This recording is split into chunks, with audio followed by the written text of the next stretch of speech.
Marami ang nagsasabi kung bakit daw mas gusto ko yung gabi. Kung bakit dito ko mas piniling manatili. Sa dilim kung saan may katahimikang nakakabingi.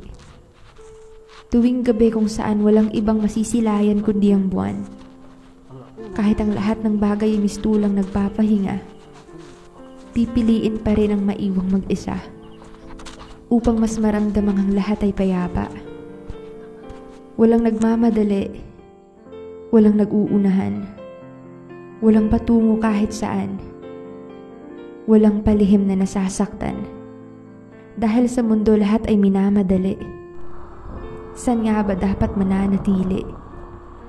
Sa mabilis na pagtakbo ng panahon, mistulang nauubusan na ng pagkakataon. Nawawalan na ng direksyon. Kailangan nga ba na ang lahat ay aayon?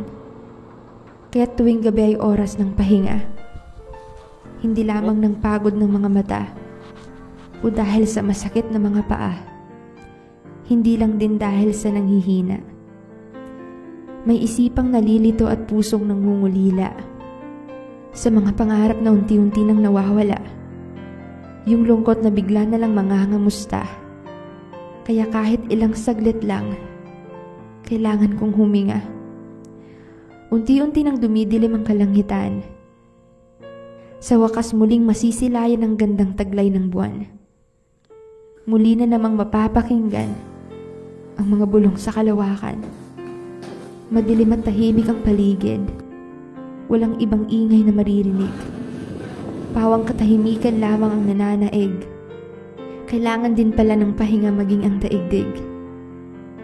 Kaya't kung bakit gusto ko ng gabi, ay dahil dito ko nasisilayan.